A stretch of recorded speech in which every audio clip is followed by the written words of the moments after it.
दोस्तों,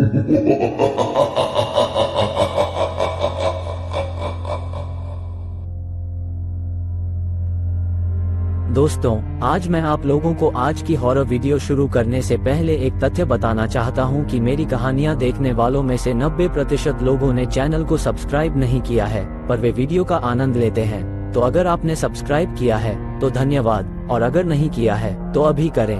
अरे ऐप कर भी दे, शर्माए मत। आड़ी डेथ्स 1 जुलाई 2018 की सुबह बुराड़ी में रहने वाले एक 79 इयर्स के सीनियर सिटीजन गुरचरण सिंह रोज की तरह अपनी मॉर्निंग वॉक के लिए तैयार हो रहे थे। वो अपने घर से निकले और वॉक करते करते अपने मोहल्ले के ग्रोसरी स्टोर तक आ गए। वैसे तो वो स्टोर रोज सुबह शार्प 6 बजे खुल जाया करता था, मगर आज की सुबह कुछ अलग थी। दूध और ब्रेड की डिलीवरीज आ चुकी थी, मगर शटर बंद होने की वजह से सारा सामान दुकान के बाहर ही पड़ा था। वो दुकान उस मोहल्ले में रहने वाली चुंदावत फैमिली ओन करती थी। गुरचरण जी पिछले 22 सालों से उस फैमिली के पड़ोसी थे और पिछले कई सालों से चुंदावत फैमिली का कोई ना कोई सदस्य रोज सुबह 6 बजे दुकान जरूर खोल देता था। और तो और चुंदावत फैमिली का एक मेंबर रोज गुरचरण सिंह जी के साथ वॉक पर भी आया करता था, मगर उस दिन वो भी नहीं आया और ना ही उसने फोन उठाया। तब गुरचरण जी को थोड़ा डाउट हुआ और वो चुंदावत फैमिली के घर चले गए। चुंदावत हाउस का गेट खुला पड़ा था। गुरचरण जी जैसे ही अंदर गए, वैसे ही उन्होंने वहां कुछ ऐसा देखा जिससे उनके रोंगटे खड़े हो गए। अगले ही कुछ मिनटों में चुंदावत हाउस के बाहर बहुत सारी भीड़ इकट्ठी हो गई थी। इसी बीच कुछ पुलिस ऑफिसर्स भीड़ में से लोगों को धक्का देकर चुंदावत फैमिली के घर तक का रास्ता बना रहे थे।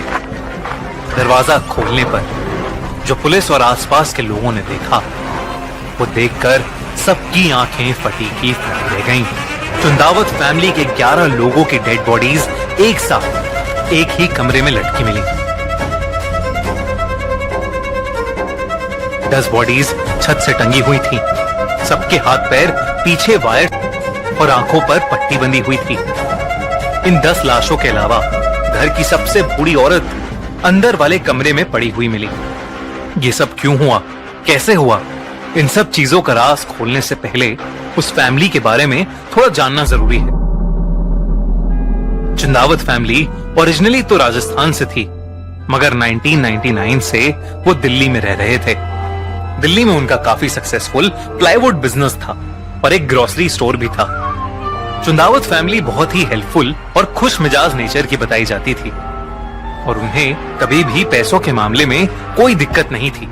परिवार की सबसे बड़ी मेंबर 75 साल की नारायणी देवी थी, जिनके 2 बेटे थे, भवनेश और ललित। उनकी शादियां सविता और टीना नाम की 2 औरतों से हुई थी।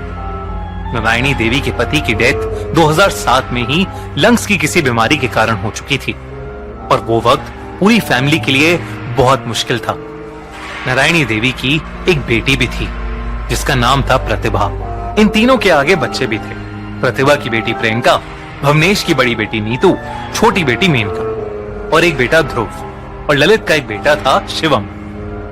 चुंदावत फैमिली की 3 जनरेशंस एक ही घर में पिछले 22 साल से रह रही थी और एक दिन अचानक पूरा परिवार अपने ही घर में मरा हुआ पाया गया। जब पुलिस ने उनके पूरे घर की छानबीन की तो वहां बहुत सारी डायरीज मिली जिनमें किसी विधि के निर्देश लिखे हुए थे। उन्हीं निर्देशों को फॉलो करते हुए चुंदावत फैमिली पिछले 10 सालों से जी रही थी। उन डायरीज में ऐसी भी बातें थीं जो किसी अलग और अननोन शक्ति की तरफ इशारा कर रही थीं। मगर ये सब शुरू कहां से हुआ? पड़ोसियों से बात करने पर धीरे धीरे पता चलता गया कि पूरी घटना ललित चुंदावत के इर्द गिर्द घूम रही थी। 45 साल का ललित पूरी चुंदावत फैमिली में सबसे ज्यादा घुलने मिलने वाला आदमी था, पर 2004 में एक छोटे से एक्सीडेंट की वजह से ललित को ऐसा शौक लगा कि उसने ठीक से बोलना ही बंद कर दिया था। उसके बाद 2007 में ललित के पापा की डेथ के बाद धीरे धीरे ललित के हाव भाव बिल्कुल बदलने लगे। उसके पापा के अंतिम संस्कार के समय उनकी आत्मा की शांति के लिए चुंदावत फैमिली ने घर पर 10 दिन के लिए एक पाठ रखवाया था। पाठ के सभी दिन ठीक जा रहे थे, मगर एक दिन प्रार्थना के बीच में ललित उठा और बहुत जोरों से ओम चिल्लाने लगा, ठीक वैसे ही जैसे उसके गुजर चुके पापा ओम का जाप किया करते थे। जब पाठ के बीच में एक पड़ोसी ने ललित से पूछा कि आखिर उसे क्या हुआ, तो ललित ने बताया कि उसके मरे हुए पापा उसके सपने में आए हैं और वो कह रहे हैं कि वो बहुत जल्द वापस आ जाएंगे। उस दिन के बाद से हर रोज चुंदावत फैमिली के घर में रात 9 बजे से कीर्तन होना शुरू हो गया था, जिसमें कभी कभी पड़ोसी भी शामिल होते थे। 9:30 बजे तक घर के सभी लोग कहने लग जाते थे कि डैडी के आने का टाइम हो गया है। ललित के फोन से पुलिस को पता लगा कि उसका भूत और आत्मा जैसे टॉपिक्स में बहुत इंटरेस्ट था। वो रोज इंटरनेट पर पैरानॉर्मल शोज देखने लगा था और अक्सर वो कब्रिस्तान में जाया करता था। घर में रोज चल रही पूजा के बाद उन सभी का लाइफस्टाइल बदलने लगा। शराब और नॉन वेजिटेरियन खाना बंद हो गया और सब वेजिटेरियन बन गए। पूरी फैमिली डायरीज में लिखे इंस्ट्रक्शंस और रूटीन्स को स्ट्रिक्टली फॉलो करने लगी थी। उन सभी डायरीज में से एक डायरी में साफ साफ लिखा था कि उन सबके लटक जाने के बाद एक सुपर नेचुरल फोर्स उनके घर में आएगी और उन्हें मरने नहीं देगी, बल्कि उन्हें मोक्ष देगी। मोक्ष हिंदू रिलीजन का एक कॉन्सेप्ट है जिसमें यह कहा गया है कि अगर इंसान पूरी जिंदगी अच्छे काम करे और भगवान की तरफ मन लगाए तो वो साइकिल ऑफ बर्थ और डेथ से फ्री हो जाता है।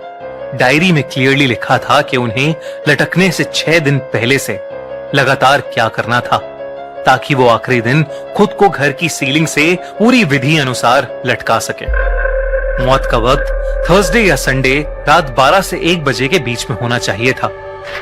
डायरी के फाइनल एक्ट में लिखा था कि जब जमीन कांपेगी और आसमान फटेगा तो मैं तुम्हें बचाने आऊंगा।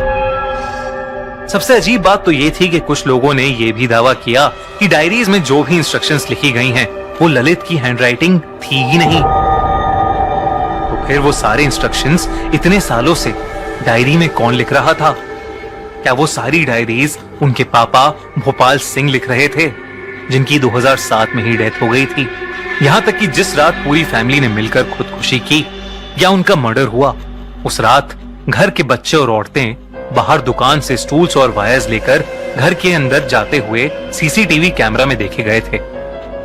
वही स्टूल्स और वायर्स जिनका इस्तेमाल उन्होंने उस रात डायरी के इंस्ट्रक्शंस फॉलो करके सीलिंग से लटकने में किया था। तो क्या उन्हें पहले से पता था कि वो मरने वाले हैं? पुलिस को धीरे धीरे पूरा भरोसा होने लगा था कि ललित चुंदावत को साइकोसिस डिसऑर्डर था। साइकोसिस डिसऑर्डर एक दिमाग की बीमारी है जिसमें इंसान सच्चाई से अलग एक भ्रम की दुनिया में जीने लगता है। इस बीमारी में लोगों को हेलुसिनेशंस भी होते हैं। पुलिस का तो यह भी मानना था कि पूरी चुंदावत फैमिली को ही शेयर्ड साइकोसिस डिसऑर्डर था, जिसमें सब लोग पेशेंट को फॉलो करने लग जाते हैं क्योंकि वो एक दूसरे के बहुत करीब होते हैं और सारे लोग पेशेंट पर भरोसा करने लगते हैं।